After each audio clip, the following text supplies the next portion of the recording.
नमस्कार, आप देख रहे हैं डे न्यूज। मैं आपके साथ हूं ज्योति शर्मा और अब खबरें विस्तार से। अहियापुर पुलिस को 2 बड़ी कामयाबी मिली है। दादर के समीप हाईवे पर बड़ी लूट को अंजाम देने की तैयारी में जुटे 3 अपराधियों को पुलिस ने गिरफ्तार किया है। इनके पास से 1 कट्टा, 2 गोली, 15 पुड़िया स्मैक और मोबाइल जब्त किया गया है। इसके साथ ही मोतीपुर थाना क्षेत्र में हाई ट्रक लूट का खुलासा करते हुए ट्रक समेत 2 लोगों को अहियापुर पुलिस ने गिरफ्तार कर लिया है।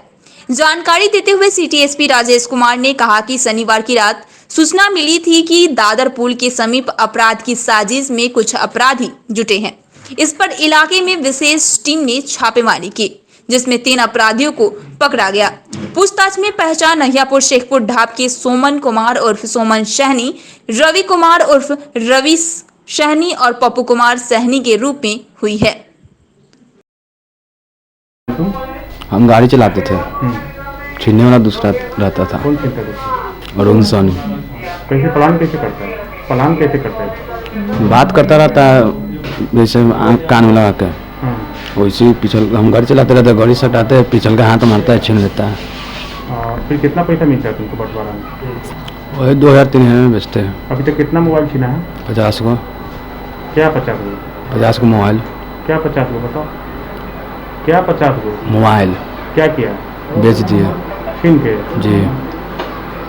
पिस्टल भी रखा है? नहीं। 13 तारीख के सुबह में अचानक से एक सूचना मिली कि मोतीपुर के पास में एक ट्रक को लूट लिया गया है और उसे लोग लेकर के मुजफ्फरपुर की ओर ही भाग रहे हैं। इस सूचना पे तत्काल पुलिस अधीक्षक नगर और अहियापुर थाना को निर्देशित किया गया। इन लोगों के द्वारा तो त्वरित कार्रवाई करते हुए उस ट्रक को बखरी पेट्रोल पंप के पास से बरामद कर लिया गया। उस ट्रक में कुल 3 व्यक्ति बैठे हुए थे। एक व्यक्ति उसमें से भागने में सफल रहे। 2 व्यक्तियों की गिरफ्तारी भी सुनिश्चित हुई है। इसमें से एक व्यक्ति का नाम इंद्रजीत सहनी है और दूसरा का शाहनवाज अंसारी है। इंद्रजीत सहनी मोतीपुर थाना क्षेत्र के रहने वाले हैं और शाहनवाज अंसारी चकबुल्ला अहियापुर के ही रहने वाले हैं। तलाशी के क्रम में इन लोगों के पास से एक देसी पिस्टल, देसी कट्टा, एक देसी गोली और एक मोबाइल और ट्रक का निबंधन संबंधित कागजात आदि बरामद हुआ। ट्रक कहाँ से लूटा गया था सर? NH जो मुजफ्फरपुर से मोतिहारी जाती है, इसी पे मोतीपुर के आसपास में ये घटना हुई थी। टोटल कितनी गिरफ्तारी हुई? इसमें टोटल 2 गिरफ्तारियां हुई। इसके अलावे 3 व्यक्ति और गिरफ्तार हुए हैं। कल 12 तारीख की रात्रि में एक सूचना मिली थी कि कुछ अपराधकर्मी दादरपुर के पास में आपराधिक घटना करने के उद्देश्य से जमा हुए हैं। इस सूचना पर थानाध्यक्ष अहियापुर द्वारा त्वरित कार्रवाई करते हुए वहां पे छापामारी की गई। इस क्रम में वहां पे 3 लोगों को गिरफ्तार किया गया। ये तीनों व्यक्ति के पास तलाशी के दौरान इन लोगों के पास से देसी पिस्टल, गोली और स्मैक 15 पुड़िया बरामद हुआ है। इन लोगों का नाम पता पूछने पर इन लोगों ने अपना नाम सोनम कुमार, रवि कुमार और पप्पू कुमार बताए। सोनम कुमार और रवि कुमार शेखपुर ढाब के रहने वाले हैं और पप्पू कुमार भी शेखपुर ढाब के ही रहने वाले हैं। इन तीनों का पुराना आपराधिक इतिहास भी रहा है। ये पहले भी छिनतई के मामले में, शराब के मामले में जेल गए हैं। मुख्य रूप से मोबाइल आदि की छिनतई का कारोबार करते रहते हैं, लेकिन उस दिन कोई बड़ी घटना करने के उद्देश्य से तीनों वहां पे एकत्रित हुए थे। मुजफ्फरपुर पूर्व मध्य रेलवे के लोको पायलट अरविंद कुमार पर उनकी पत्नी ने प्रताड़ित करने का आरोप लगाते हुए रविवार को महिला थाने में शिकायत की है। महिला ने बताया कि वैशाली जिले के किस्वताग थाना क्षेत्र निवासी अरविंद कुमार ने पिछले साल धोखे से शादी कर 2 से 3 माह अपने साथ रखा और उसके बाद मायके में छोड़ दिया। फोन करने पर फोन कॉल का जवाब नहीं दिया जाता है। महिला ने बताया कि शनिवार को वह मुजफ्फरपुर स्थित लोको पायलट आवास पर आई तो उसकी दूसरी पत्नी के साथ मिलकर जमकर पिटाई की है। इतना ही नहीं, पीड़िता का फोन भी छीन लिया गया। महिला ने महिला थाने में आवेदन देकर न्याय दिलाने की गुहार लगाई है। वहीं पुलिस पूरे मामले की जांच कर रही है। शादी कर लिया, वही 1 साल पहले हो गया। अपने हमसे झूठ बोल के कि पत्नी नहीं है मेरे पास, और शादी करके अब पत्नी को पता चला तो वो आके रहने लगी, हमसे गाली वाली करने लगी, तो हमको मायके पहुंचा दिया। हमेशा वहाँ से मायके हम उतना दिन से रह रहे थे, और वहाँ से फ़ोन उन करते हैं, मेरे गार्जियन फ़ोन करता है तो किसी का फ़ोन ही नहीं उठाता है। तो हम अति हो के कल मतलब मेरे गार्जियन पहुँचा दिए हैं उसके यहाँ, तो आए हैं तो मारने उन्हें का अथी किया है, तो यो हम ज़बरदस्ती रह गए हैं। उनको मेरे गार्जियन को बोले कि ले जाओ, और दोनों मिल के तब कल से मेरा मोबाइल छीन लिया है। मोबाइल छीन के घर में गाली वाली किया है, मार उड़ के सुबह में भगा दिया है। कब पता चला कि शादीशुदा है? शादीशुदा वही 1-2 महीना पहले 1 साल हुआ ना शादी का, तो उसी 1-2 महीना के बाद जब उसकी पत्नी आई तो पता चला। उससे भी झूठ बोला था, उसको भी नहीं पता चलने दिया। क्या बोला था तुमसे? हमको बोला कि हमारे पत्नी नहीं है। कौन आदमी है? कौन आदमी है वो? वो आदमी कौन है? पति कौन है आपके? क्या नाम? अरविंद कुमार नाम है। क्या करते हैं? लोको पायलट है। कहाँ? मुजफ्फरपुर में ड्यूटी करते कौन हैं। स्टेशन पर? मुजफ्फरपुर यहाँ स्टेशन। तुमको कहाँ रखता था लोगों को? घर पे रखते, गांव में भी घर बनाया हुआ है। गांव में कौन सा गाँव? वैशाली जिला, तिसियौता थाना, वैशाली जिला में घर पड़ता है। शादी तुमसे मुजफ्फरपुर में थी, वैशाली में? नहीं, शादी करके लाया 1 दिन के लिए, फिर गाड़ी वाली किया और घर पहुंचा दिया। घर पहुंचा के वहाँ गांव में, उसके बाद नहीं जाता होता था। डेरा पर यहाँ रखा कि नहीं? नहीं रखता, यहाँ लाता होता था, ज़बरदस्ती आते थे तो मार उड़ के उसकी पत्नी अथी कर देती थी, यही साथ नहीं देता है। चलो हमको एक चीज़ साफ करो, जैसे शादी 1 साल हुए, उसके बाद कहाँ थे, कैसे रहते थे, कितना दिन साथ रहे, ये सारी बात बताइए।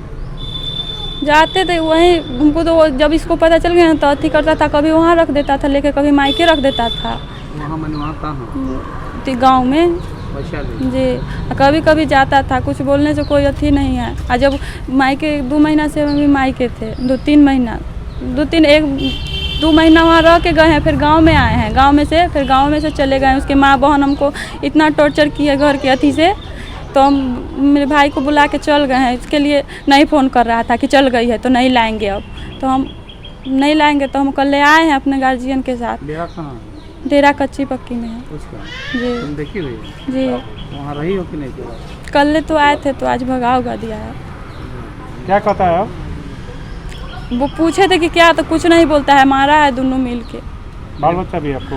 नहीं। Civil surgeon doctor Surendra Kumar Chaudhary ने सरकारी कार्य में बाधा डालने पर काजी मोहम्मदपुर थाना और नगर थाना में एफआईआर कराई है। इसमें सरैया थाना के भटौलिया निवासी पंकज कुमार को आरोपित किया है। वह वर्तमान में पताही के लक्ष्मी नगर मोहल्ले में रहता है। पुलिस छानबीन में जुट गई है। थाने को दिए गए आवेदन में कहा कि पंकज उनके आवास पर आए और कुछ लोगों का नाम व पता बताकर कोरोना पॉजिटिव की रिपोर्ट बना देने के लिए सदर अस्पताल के डॉक्टर को कहने के लिए बोला।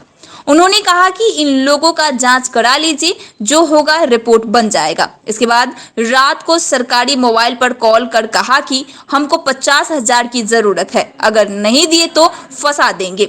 दूसरे दिन आवास पर आकर आरोपित द्वारा धमकी भी दिया। पुलिस का कहना है कि जांच कर आगे की कार्रवाई की जाएगी। सिविल सर्जन मुजफ्फरपुर के द्वारा 2 प्राथमिकी दर्ज कराई गई है। 8 जून को मुजफ्फरपुर नगर थाना में एक केस हुआ है जो रंगदारी से संबंधित मामला है। कोई पंकज कुमार सो कॉल्ड अधिवक्ता हैं, उनके विरुद्ध में 50,000 रुपये का रंगदारी मांगने का आरोप के संबंध में कांड दर्ज हुआ है। दूसरी घटना काजी मोहम्मदपुर थाना से संबंधित है, जहां उनका आवास है। ये पंकज कुमार उनके आवास पे भी चले गए और जाकर के उनके साथ में अभद्रता से पेश आए और गाली गलौज किए। साथ में रंगदारी वाली बात वहाँ पे भी सामने आई। इस संबंध में भी एक घटना, एक मामला दर्ज हुआ है। क्या गिरफ्तारी होगी? अभी गिरफ्तारी नहीं हुई है, लेकिन पुलिस अभी अपना अनुसंधान कर रहा है और जल्द ही गिरफ्तारी भी होगी इस कांड में। घटना सर 2-3 तारीख को पता, इतना लेट एफआईआर, इस बिंदु पर भी जांच वगैरह होगी? जब पुलिस को जब मामला लाया गया तो दर्ज की गई इसकी। जिंदगी जिंदा दिली का नाम है, मुर्दा दिल क्या खाक जिया करते हैं। इस मुहावरे का चरितार्थ होते देखना चाहते हैं तो मुजफ्फरपुर के SKMCH में देख सकते हैं, जहां कैंसर से जंग लड़ रहे आर्यन ने अपना जन्मदिन कैंसर अस्पताल में मनाया। MBA के 28 वर्षीय छात्र आर्यन मुजफ्फरपुर के SKMCH स्थित टाटा मेमोरियल कैंसर अस्पताल के ट्रामा सेंटर में भर्ती है। आर्यन का कहना है कि वो जीना चाहते हैं और आगे बढ़ना चाहते हैं। आर्यन का इलाज कर रही डॉक्टर मेघा का कहना है कि जब उन्हें पता चला कि आज उनका जन्मदिन है तो उन्होंने अस्पताल के कर्मियों के साथ उसका जन्मदिन मनाने का निर्णय लिया। जन्मदिन किसी के लिए बेहद खास होता है और इस दिन को खास बनाने के लिए अस्पताल के सभी कर्मियों के साथ डॉक्टरों ने केक काट कर आर्यन का जन्मदिन मनाया। इस अवसर पर आर्यन काफी खुश दिखाई दिया।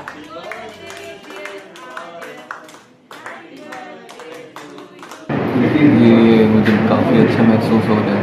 मुझे यहाँ पे लग ही नहीं रहा कि मैं पेशेंट हूँ। मुझे ऐसा लगा कि मैं जस्ट गेस्ट हूँ और सभी डॉक्टर्स ने, स्टाफ ने मुझे एज ए फैमिली ट्रीट किया है और काफ़ी मुझे अच्छा महसूस हो रहा है।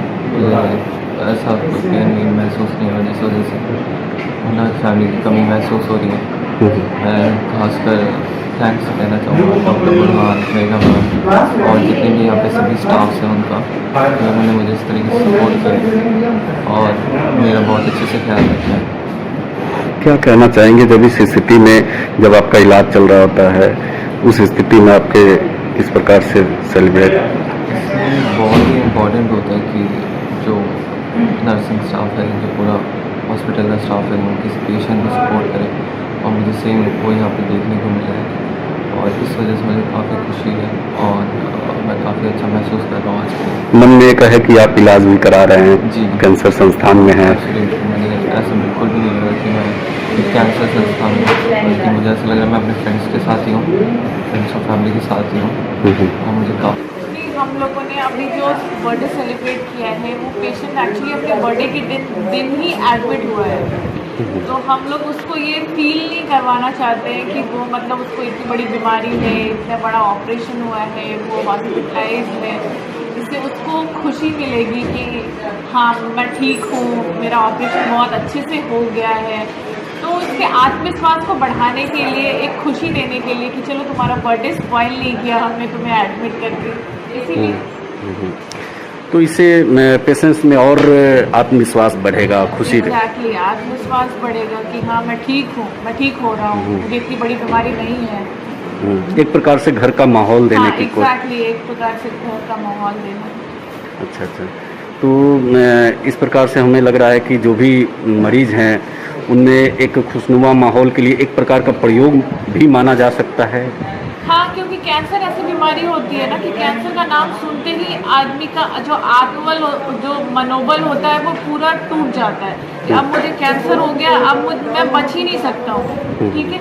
लेकिन ये चीज़ें तो गलत है, हमारे जो समाज में एक बैठा हुआ है कि भाई कैंसर हो गया तो हम नहीं बच सकते। लेकिन कैंसर का भी हर एक ग्रेड है, स्टेजिंग है। अगर इनिशियल स्टेज में हमें पता चल जाए कि हमें कैंसर है तो हम उस चीज़ को बचा सकते हैं, बिल्कुल उसका सर्वाइवल रेट बढ़ सकता है, उसकी ज़िंदगी, उसका लाइफ जो जीने का तरीका है वो बदल सकता है। तो ये सब चीज़ हम इम्प्रूव करना चाहते हैं लोगों में। हम लोग इनको किस प्रकार का कैंसर? इसका भी इनिशियल स्टेज का है, लो सेरेब्रल ग्लैंड ट्यूमर था। अभी हमने बायोप्सी के लिए भेजा है, उसमें फाइनल आएगा कि क्या है रिपोर्ट। शहर की विभिन्न समस्याओं के निदान को लेकर जिले के प्रबुद्ध जनों ने टीम 50 का निर्माण कर रविवार को इसका शुभारंभ किया। टीम 50 के ऑफिशियल वेबसाइट www.teem50.org.in को चेयरमैन नीलेश कुमार मंटू ने लॉन्च किया। इस वेबसाइट के माध्यम से शहरवासी अपनी समस्याओं को टीम 50 के समक्ष रख सकते हैं, जिसका निराकरण टीम 50 के सदस्य करवाने में सहयोग करेंगे। चेयरमैन नीलेश कुमार मंटू ने बताया कि विभिन्न कारणों से लोगों की समस्याओं का निदान नहीं हो पा रहा था। कोरोना काल में संगठनों की शक्ति सभी लोगों ने देखी है, इसलिए उन लोगों ने मिलकर टीम 50 का निर्माण किया है। वहीं सचिव भारतेंदु कुमार ने बताया कि लोगों की समस्याओं को उचित प्लेटफॉर्म उपलब्ध कराकर उसके निपटारे के लिए टीम 50 काम करेगी। मुजफ्फरपुर एक सामाजिक रूप से काफ़ी पिछड़ते जा रहा था और एक सोच आ रही थी कि लोग कोई भी शिकायत या किसी भी तरह का कोई भी काम होता था उसको कोई आदमी पर्सनल लेने के लिए तैयार नहीं था। हम लोग बैठे थे, इसी एक सामाजिक पहल के तहत इसका हम लोगों ने मतलब स्थापना किया है कि एक शहर में कोई भी समाज से जुड़ा हुआ कोई भी कार्य हो, उसके लिए हम लोग इस टीम 15 का स्थापना किए हैं।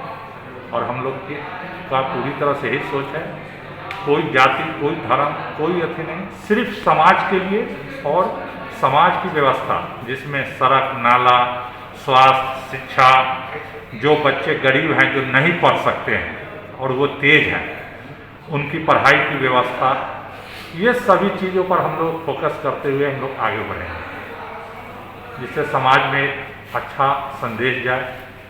हर चीज़ में राजनीति, हर चीज़ में जातिवाद, हर चीज़ में धर्म, इससे थोड़ा हम लोग ऊपर उठ के और थोड़ा अलग हम लोग की सोच। हम लोगों ने सोचा कि एक ऐसा संगठन, जैसे आप किसी भी काम का विरोध करते हैं, किसी को मदद करना चाहते हैं, तो अकेले करना थोड़ा मुश्किल होता है, इसलिए हमने एक संगठन बनाया टीम 50।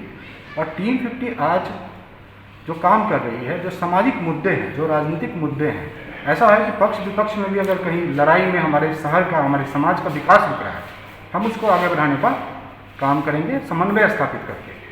आज हमने एक वेबसाइट लॉन्च किया है team50.org.in। इस वेबसाइट पे आज सबसे पहला जो हमारा काम शुरू हुआ है, उसमें है कि जनता अपनी समस्या को हम तक रख सकती है और हम उनकी समस्याओं को, जो अथॉरिटीज़ है, जो अधिकारी हैं, उन तक हमारे माध्यम से हम लोग पहुँचाएँगे। क्योंकि जनता के पास, हर लोगों के पास ये सुविधा नहीं है कि वो पदाधिकारियों तक अपनी बात को रख सकें, तो जनता की मदद करना हमारा प्रथम उद्देश्य है। संस्था हमारी काम करेगी, किसी भी ज़रूरतमंद को, किसी भी तरह का कानूनी सलाहकार की ज़रूरत है, किसी भी तरह की ज़रूरत है, कोई सहायता चाहिए लोगों से, तो ये संगठन समाज के द्वारा बनाया गया है और हम लोग आगे बढ़ कर के लोगों की मदद करें। मतलब जनता जिनकी समस्याएं हैं वो किनसे अपनी समस्याओं का समाधान करेंगे, उसके लिए जो लैकनेस है उसको दूर करने का आपके द्वारा प्रयास किया जाए। पंचायत में चले जाए, ब्लॉक में चले जाए, तो देखेंगे बहुत ऐसे लोग हैं जिनको जो जाते हैं ब्लॉक और वापस भेज दिया जाता है, बार बार जाने के बाद भी वापस भेजा जाता है। इस तरह की जो समस्याएं अगर हमारे नज़र में आएगा, तो ब्लॉक में अगर काम नहीं हो रहा है तो जिला पदाधिकारी तक रखना ही हमारा दायित्व होगा, इस संगठन का दायित्व होगा, और हम लोग वीकली इस पे काम करेंगे और इसको जिला पदाधिकारी के पास रखेंगे। रविवार को जन अधिकार पार्टी के सुप्रीमो पप्पू यादव की रिहाई सहित 5 सूत्री मांगों को लेकर पार्टी के कार्यकर्ताओं और नेताओं ने न्याय मार्च निकाला। शहीद खुदीराम बोस स्मारक स्थल से लेकर टावर तक लोक न्याय मार्च निकाला गया। इस दौरान सरकार के खिलाफ जमकर नारेबाजी भी की गई। पूर्व जिला अध्यक्ष सुल्तान अली ने कहा कि अगर 24 घंटे के अंदर पप्पू यादव को रिहाई नहीं की जाती है तो खुदीराम बोस की इस धरती से एक और नया आंदोलन पर पूरे बिहार में आंदोलन व चक्का जाम किया जाएगा। आपको बता दें कि पप्पू यादव को 32 साल पुराने एक केस में मधेपुरा पुलिस ने गिरफ्तार किया था। मधेपुरा कोर्ट ने उन्हें न्यायिक हिरासत में सुपौल की वीरपुर जेल भेजा था। वहां स्वास्थ्य खराब होने की शिकायत पर उन्हें इलाज के लिए दरभंगा के DMCH के मेडिसिन विभाग में भर्ती कराया गया था। पप्पू यादव फिलहाल DMCH में इलाजरत है। मौके पर पूर्व छात्र जिला अध्यक्ष सुल्तान अली, युवा प्रदेश सचिव मोहम्मद शाहिद, सुभाष ठाकुर सहित दर्जनों नेता मौजूद रहे। जिसमें मुख्य मांगे हैं आदरणीय श्री पप्पू यादव जी को रिहा किया जाए, गरीबों के मसीहा को रिहा किया जाए, क्योंकि अब जब से उन्हें रखा गया है तब से क्राइम और तब से लूट, तब से बलात्कार किस तरह बढ़ चुका है। इन चोरों का, सरकार जो बैठी चोर है वो किस तरह से चोरी कर रही है, ये सीधा आप लोगों ने अपने अखबारों के माध्यम से देख रहे हैं। उसको लेकर अलीगढ़ हम लोग रिहा करने की मांग कर रहे हैं। जल्द से जल्द पप्पू यादव को रिहा किया जाए, अन्यथा नहीं तो उग्र आंदोलन इस मुजफ्फरपुर की धरती से शुरू होगा और पूरे बिहार में उग्र आंदोलन करेंगे आदरणीय श्री पप्पू यादव जी को जब तक रिहा नहीं किया जाएगा। और जो भी सरकारी स्कूलों, निजी स्कूल जो भी फीस ले रही है उन्हें अविलंब उनके फीसों को माफ़ किया जाए, और जो भी अस्पतालों में कोविड से लेकर कोई भी इलाज चल रहा है उसे मुफ्त में इलाज किया जाए, अन्यथा उग्र आंदोलन की तैयारी जन अधिकार पार्टी कर चुकी है और मुजफ्फरपुर के धरती से स्टार्ट होगी। बिहार के हर एक कोने कोने में उग्र आंदोलन किया जाएगा, अन्यथा नहीं तो नीतीश कुमार जल्द से जल्द आदरणीय श्री पप्पू यादव जी को रिहा करें। मुजफ्फरपुर में इन दिनों लीची के दाम रिकॉर्ड तोड़ मूल्य पर पहुंच चुके हैं। आमतौर पर 100 से 150 रुपए में 100 पीस बिकने वाली लीची अभी 400 से 500 प्रति 100 पीस बिक रही है। लीची के दामों में रिकॉर्ड तोड़ बढ़ोतरी से खुदरा दुकानदार काफी मायूस दिख रहे हैं। मुजफ्फरपुर के सड़कों पर लीची बेचने वाले एक दुकानदार ने बताया कि आमतौर पर लीची 100 से 150 रुपए बिकती थी, तो कई ग्राहक 1000-2000 से अधिक लीची खरीदने में भी नहीं हिच सकते थे। वहीं कीमतों में बढ़ोतरी के बाद ग्राहकों के जेबों पर सीधा असर पड़ा है। अब सिर्फ 100, 200 या 500 लीची खरीदने ही ग्राहक आ पा रहे हैं। बता दें कि लीची की कीमतों में बढ़ोतरी के विभिन्न कारण हैं। बीते दिन यास तूफान भी बिहार से टकराया था, जिसके बाद पेड़ों में लगी लीची को काफी नुकसान पहुंचा था। वहीं पिछले मन की बात कार्यक्रम में प्रधानमंत्री मोदी ने लीची की चर्चा की थी, जिसके बाद देश भर से इसकी मांग में तेजी आ गई, जिसके मद्देनजर किसानों ने लोकल बाजारों की तुलना में बड़ी संख्या में लीची को महानगरों में भेजना शुरू कर दिया है। लीची बेच रहे हैं 400 रुपये 100। कि इतना महंगा कैसे हो गया? महंगा हो गया, बारिश के कारण जो है ना सारा लीची नीचे आ गया, इसीलिए पेड़ में लीची नहीं है। अब गिरास महंगा दे रहा था, हम लोग को भी महंगा बेचना पड़ रहा है। बिक रहा है? बिक रहा है, थोड़ा बहुत, ज़्यादा मोटा कस्टमर तो नहीं आ रहा है, थोड़ा बहुत आ रहा है, 100, 200, 50 ऐसे बिक रहा है। इससे पहले कभी इतना महंगा हुआ था? नहीं, सिर्फ लॉकडाउन के कारण हुआ ही है। सिर्फ लॉकडाउन नहीं होता ना इतना महंगा लीची बढ़ता। लीची 400 का सैकड़ा दिख रहा है। कैसे इतना महंगा हो गया? महंगा हो गया, बारिश की वजह से महंगा हो गया। सारा पेड़ में का लीची नीचे आ गया, जिसमें 5000 पेड़ में था, सूखकर 1000 लीची बचा उसमें, उसी की वजह से महंगा हो गया। किसान लोग भी महंगा कर दिया, तो हम लोग क्या कर सकते हैं। खरीदार आ रहे हैं? खरीदार तो आइए रहे हैं, ले रहे हैं 100, 200, 500 ले रहे हैं। असर पड़ा है इस बार? असर पड़ा है, महंगा तो रही है सर। पहली बार इतना महंगा हुआ है? इससे महंगा तो हर साल बिकता है, लेकिन इतना महंगा वही बारिश की वजह से। रविवार को मारवाड़ी युवा मंच मुजफ्फरपुर शाखा द्वारा रक्तदान दिवस एवं अखिल भारतीय मारवाड़ी युवा मंच के पूर्व अध्यक्ष पवन शिकारिया के पावन स्मृति में जुरन छपरा स्थित केजरीवाल अस्पताल में रक्तदान शिविर लगाया गया, जिसमें लगभग 50 लोगों ने रक्तदान किया। शाखा अध्यक्ष राहुल नथानी ने कहा कि रक्तदान करने वालों में युवाओं के साथ साथ महिलाएं भी बढ़ चढ़ कर हिस्सा ली है और अपने सामाजिक दायित्वों का निर्वाह कर रही है।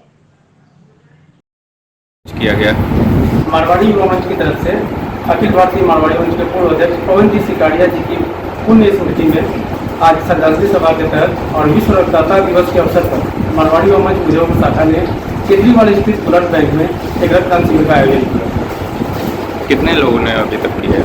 लगभग 56 लोग रक्तदान के माध्यम से रक्तदान किए हैं, जिनमें महिलाओं ने भी बढ़ चढ़ के हिस्सा लिया है युवाओं के साथ साथ। मारवाड़ी युवा मंच वर्षों से ब्लड कैंप लगाते आया है। इसी कड़ी में आज कोरोना पीरियड थोड़ा हल्का हुआ है, तो हम लोगों ने कैंप लगाने का प्रयास किया और आज बढ़ चढ़ के शहरवासी जो है यहाँ रक्तदान कर रहे हैं। और रक्तदान करने से बहुत बेनिफिट है। आपको अगर साल में कम से कम 3 बार रक्तदान करते हैं तो इसका आपको अपने शारीरिक पर बहुत अच्छा प्रभाव पड़ेगा। आप बहुत सी बीमारियों से बचे रहिएगा। और यह कैंप हमको लगता है कि 6 बजे तक चलेगा और लगभग 20 मिनट ज्वाइन हो चुका है, अभी 2 घंटा और। मौसम का मिजाज एक बार फिर करवट लिया है। आसमान में बादल छाया हुआ है और बूंदा बूंदी बारिश हो रही है। शुक्रवार से ही यह नजारा देखने को मिला। रविवार को भी पूरे दिन आसमान में बादल छाया रहा। सुबह से ही मौसम खुशनुमा हो गया और दिन चढ़ने के साथ बूंदा बूंदी होने लगी। बूंदा बूंदी बारिश का क्रम रविवार को पूरे दिन जारी रहा। इस प्रकार मौसम का मिजाज पूरी तरह से बदल गया है। रिमझिम बारिश से खेत खलियान में धान की रोपाई में लाभ की उम्मीद जताई है। तकरीबन 2-3 दिनों से तो छिटपुट बारिश हो रही थी। खैर आज जो रविवार के दिन काफ़ी अच्छी बारिश हुई है। पूरे मानसून बहुत ही बढ़िया हो गया है। अभी घर से हम निकले हैं मानसून ये देखकर, चहलकदमी थोड़ा बढ़ गई है, पेड़ पौधा और हरियाली आ चुकी है। बहुत अच्छा लग रहा है इस मौसम में। घर से 2 कदम निकल के टहल रहे हैं और फिर अच्छा कर रहे हैं इस मौसम को। रविवार को जिले में जल जमाव और शहर की नरकीय हालात के खिलाफ नागरिक मोर्चा द्वारा माल गोदाम चौक पर विरोध सभा का आयोजन कर मुजफ्फरपुर में अविलंब मास्टर प्लान लागू करने की मांग की। इस दौरान नगर निगम के खिलाफ जमकर नारेबाजी भी की। मोर्चा के महासचिव मोहन प्रसाद सिन्हा ने कहा कि जब तक शहर में मास्टर प्लान लागू नहीं होगा तब तक शहर ना स्मार्ट सिटी बन सकता है और ना ही इसका विकास हो सकता है। मौके पर मोर्चा के महासचिव मोहन प्रसाद सिन्हा, रमेश प्रसाद सहित कई सदस्य मौजूद रहे। द्वारा जल जमाव, शहर की नारकीय हालत, मास्टर प्लान लागू करने के लिए माल गोदाम चौक पर विरोध सभा का आयोजन कर जिला प्रशासन और नगर निगम को नागरिक मोर्चा चेतावनी देती है कि अगर शहर का विकास और जल जमाव दूर नहीं हुआ, शहर की नारकी हालत में सुधार नहीं हुई, तो नागरिक मोर्चा मुजफ्फरपुर का चक्का जाम करेगा। नगर निगम का कर भुगतान बंद होगा। नगर निगम का कोई योजना नहीं, कोई प्लानिंग नहीं। बिना प्लानिंग और बिना योजना के काम करने से आज पूरा शहर नरक में तब्दील है। बद से बदतर हालत होता जा रहा है। अनुभवहीन अधिकारी और अनुभवहीन लोग यहाँ बैठे हुए हैं, जिस कारण से बिना योजना का काम हो रहा है। 10-20 दुकान और मकान तोड़ने से काम नहीं चलेगा। नगर आयुक्त और मेयर, आपको 10,000 दुकान और मकान तोड़ना पड़ेगा जब तक मास्टर प्लान लागू नहीं होगा। केदारनाथ रोड से लेकर कल्याणी, मोतीझील, सूतापट्टी, अधिकांश दुकान और मकान नाले पर बना हुआ है। सबसे बड़ा मेन नाला केदारनाथ होकर के रोड होकर के गुजरा है, जो कल्याणी, मोतीझील और स्वर्गीय रघुनाथ पांडे के घर के आगे रेलवे लाइन क्रॉस करते हुए वह नाला डिप्टी मेयर के घर के पास से आगे गया है। कलमबाग रोड होते हुए उस नाले का कभी सफाई नहीं हुआ है। नाला उड़ाही के नाम पर करोड़ों रुपए का बंदरबाट होता है। मैं आयुक्त तुरुत प्रमंडल से मांग करता हूं कि नगर निगम की आय व्यय नाला उड़ाही के नाम पर जो खर्च किया जा रहा है, किसी अवकाश प्राप्त न्यायाधीश से इसकी जांच कराई जाए। आज की खबरों में इतना ही, फिर मिलेंगे कुछ नई खबरों के साथ। तब तक के लिए हमारी जेन न्यूज टीम को दीजिए इजाजत। नमस्कार।